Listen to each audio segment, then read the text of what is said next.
Buenos días. A continuación les vamos a hablar un poco sobre rehabilitación de felinos nativos.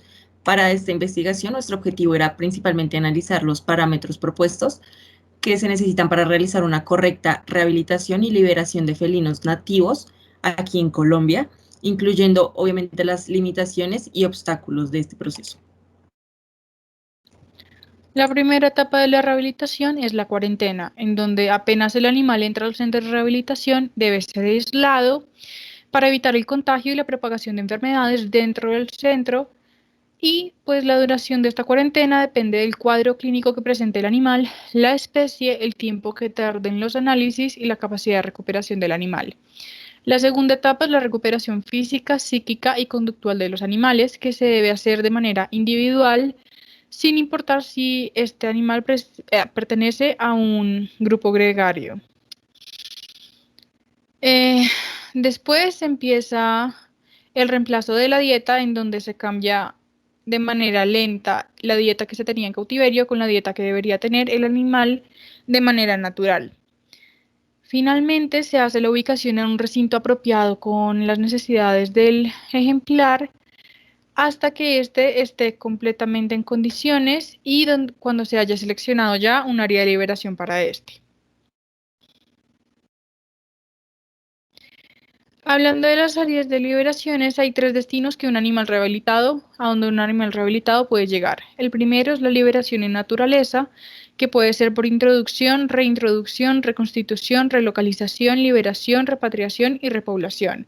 Los otros dos destinos se da cuando el animal es inhabilitado para poder subsistir en la naturaleza y son la derivación a instituciones zoológicas y la adopción por instituciones particulares. Los objetivos de la rehabilitación se dividen en dos, en donde está primero la rehabilitación física, en donde se busca recuperar la salud del animal por medio del manejo clínico y el monitoreo, y la rehabilitación comportamental, que busca que el animal tenga habilidades de subsistencia, como en el caso de felinos es la caza, la búsqueda de refugio y la interacción adecuada con animales de su misma especie o de otras especies, y la interacción de miedo con los humanos. Los beneficios de la rehabilitación son la difusión y educación, que ayudan a disminuir el tráfico ilegal, el fortalecimiento de la situación poblacional de las especies en riesgo, la unión con autoridades para la lucha contra el tráfico, ya que ahora hay sitios en donde se pueden depositar los animales incautados, la ampliación de los conocimientos sobre los individuos con los que se trabaja y la concientización y el refuerzo de la cría en cautiverio.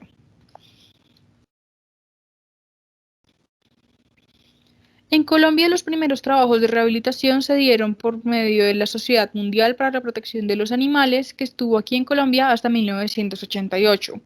Después de eso, hubo varias ONGs, CARS, Damas y también la Universidad Nacional de Colombia, que se dedicaron a crear los centros de rehabilitación, lo que provocó que el Ministerio de Ambiente tomara la iniciativa de crear los CAF y los CAF-R. Finalmente, las leyes que cobijan la protección de la fauna silvestre son cuatro. La Ley 84 de 1989, en donde se dan las pautas de protección animal doméstico y silvestre. El Código 1608 de 1978, en donde se da la normatividad para el manejo y aprovechamiento de fauna terrestre. El Acuerdo 39 de 1985, en donde se da la zootecnia como alternativa a la extracción, y la Ley 99 de 1993, por medio de la cual se creó el Ministerio de Ambiente y se dieron las normas para el control del manejo ambiental.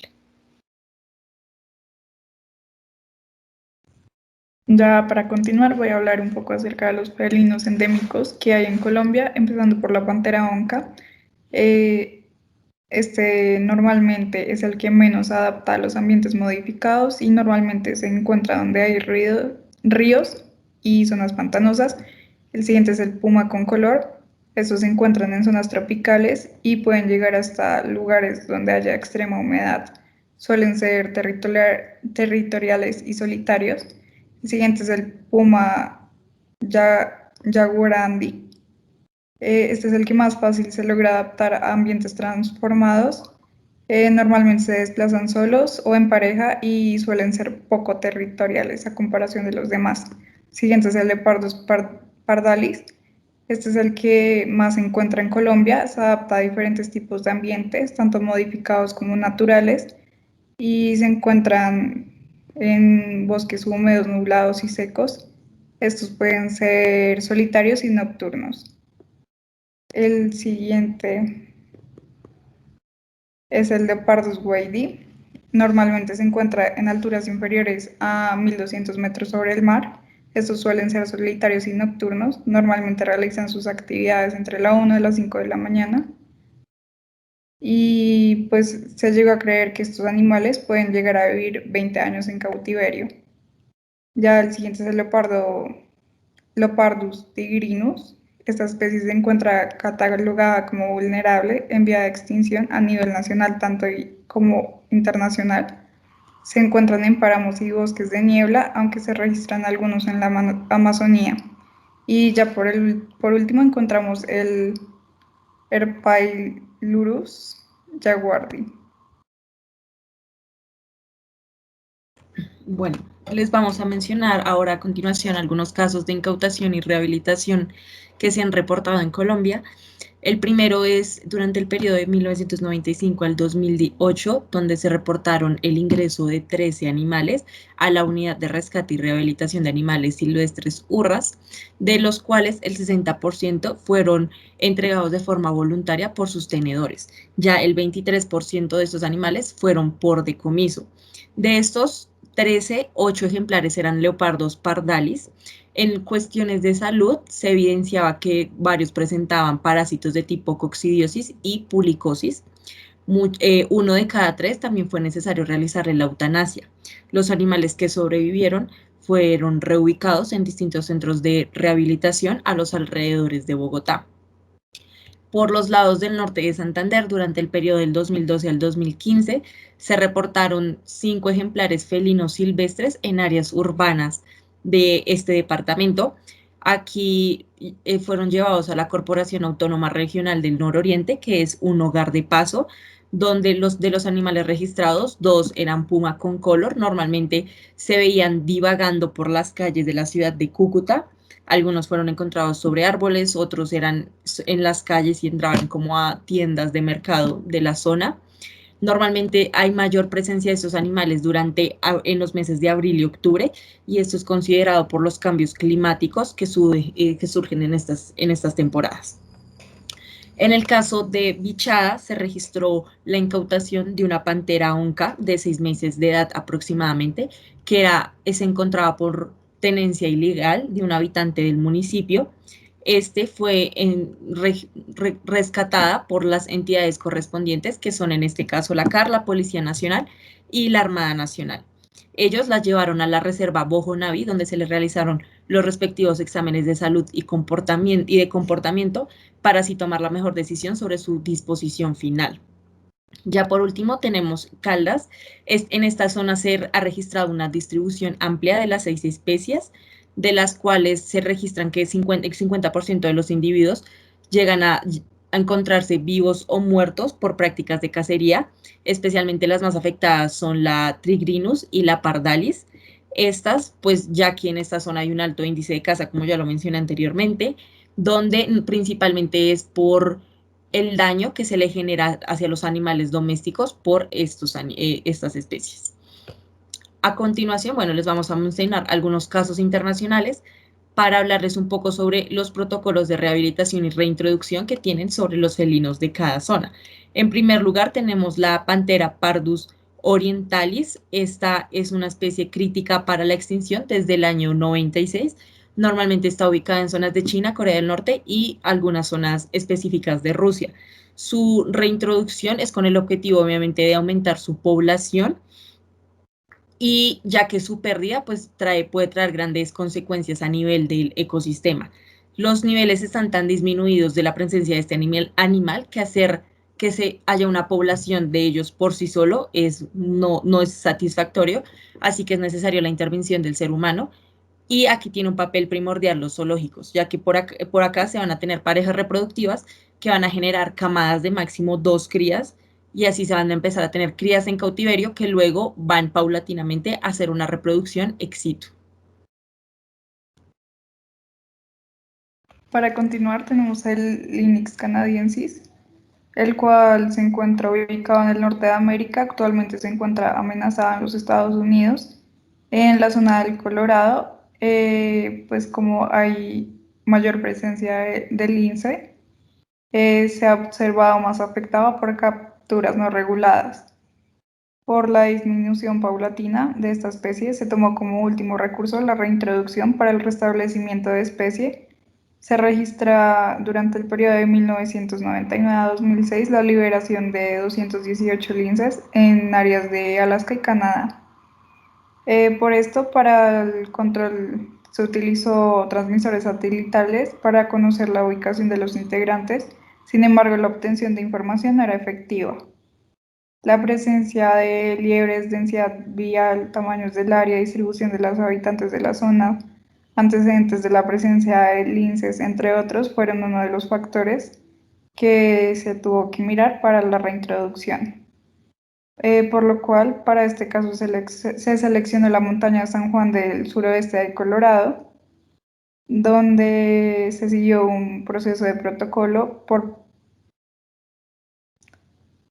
diferentes fases desde 1999 y al iniciar el proceso de ensayo y error se finalizó con solo la liberación de adultos, excepto por las hembras en gestación. El último caso que vamos a presentar es el del Lix pardinus, que es un felino endémico de la península ibérica y que para 1980 tuvo una disminución grave que provocó que se creara la Estrategia Nacional Española para la Conservación del Lince Ibérico, la cual se planteó en 4 fases, cuyo objetivo final era conseguir una población viable para la reproducción en cada región autónoma incluida en la estrategia. La primera fase fue la localización y selección de las áreas, que debían ser áreas que antes de 1980 hubieran sido ocupadas por estos animales. La segunda fase fue la adaptación de dichas áreas para asegurarse de que fueran buenas para el propósito escogido y que tuvieran una viabilidad de amplio tiempo. La tercera fase fue la selección y adaptación del lince, en donde se buscaba que los linces fueran escogidos directamente de la naturaleza mientras esto fuera posible. La fase final fue la puesta en marcha de este proyecto por medio de objetivos a corto, medio y largo plazo. A corto plazo se buscó que en el primer año se empezara el proceso de liberación en una de las zonas escogidas, que en el segundo año la estabilización de los linces ya estuviera realizada y que para el tercer y cuarto año se comenzará la liberación en la segunda zona. A mediano plazo se buscó tener 15 linces hembras establecidas territorialmente y alcanzar el máximo de variabilidad genética para poder comenzar la liberación en la tercera zona designada. Finalmente, a largo plazo se buscó tener en las 2 primeras zonas un total de 30 hembras establecidas territorialmente y en la tercera zona 15 hembras de la misma índole. Después de haber logrado estos objetivos, se realizó el monitoreo de los linces, del ambiente y de los conejos que servían de presa para estos, y se aseguró el éxito del proyecto.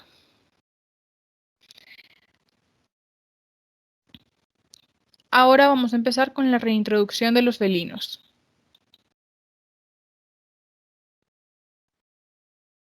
Bueno, debido al bajo porcentaje de éxito que tiene la liberación de los felinos por su complejidad en la rehabilitación, es que se debe tener en cuenta diferentes aspectos para poder ser liberados. El primer punto es el de la valoración médica. Aquí se debe evaluar el estado corporal y en general su estado externo. También se deben hacer pruebas patológicas para que cuando éste sea liberado no represente un peligro para los animales de su misma especie. Además, debe hacerse un examen genético y uno de comportamiento, en donde se evalúe si los comportamientos anormales del animal han disminuido.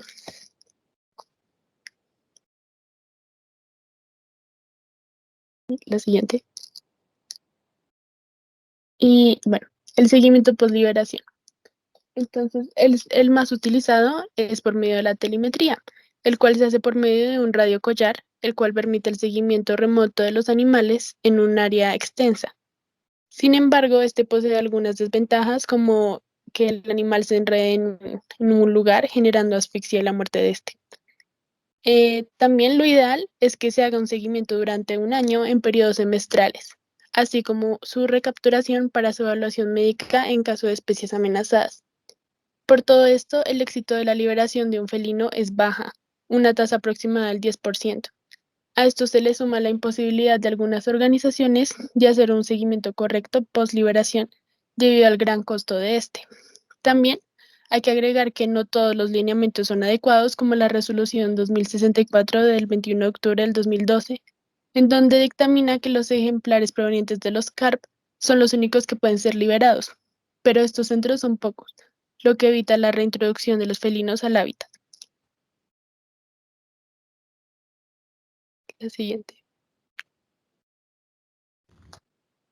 Ya para la parte de problemas de la reintroducción, pues esto lo tratamos con varios objetivos que se generaron por especialistas en este área y pues básicamente la rehabilitación de estas especies es posible para el reingreso de su hábitat natural. Sin embargo, pues esto tiende a generar una gran variedad de problemáticas, como es el alto costo debido a que se debe realizar una gran cantidad de protocolos donde se debe tener en cuenta el bienestar animal durante todo el proceso de rehabilitación, la dificultad de hallar el hábitat, los riesgos de enfermedades y pues las habilidades que éste cuente para poder sobrevivir. Aparte de eso, también se registró una gran variedad de problemas al momento de la reintroducción, ya que no se genera un seguimiento adecuado de las directrices planteadas. Esto se debe a una falta de coordinación para la producción de poblaciones, las cuales son las más grandes de manera ex situ, la falta de atención al origen genético, problemas, poblaciones liberadas con números insuficientes de individuos. De igual forma, también la falta de protocolos al generar el comportamiento social de los animales, la falta de seguimiento posterior a la liberación y la mala aceptación por los pobladores de las respectivas zonas.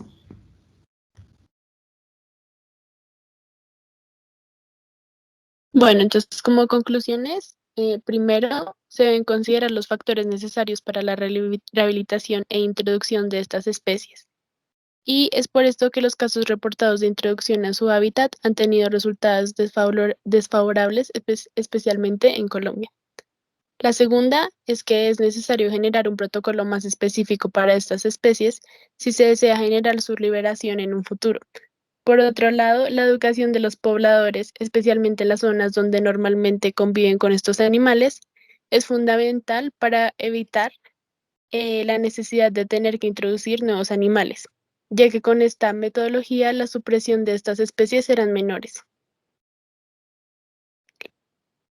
Como tercera conclusión, tenemos que al realizar el proceso de rehabilitación en algún felino, es importante estudiar sus comportamientos para poder enfocarse en qué conductas posee este individuo y saber si es capaz de adaptarse nuevamente a su ecosistema. Y finalmente, es necesario estudiar y aprender de los protocolos y proyectos de rehabilitación y liberación internacionales para poder comprender cuáles son nuestras limitaciones y defectos y qué requerimos para superarlos y poder realizar una rehabilitación y reintegración a la naturaleza de manera efectiva.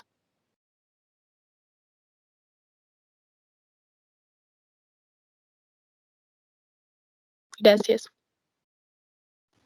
Gracias.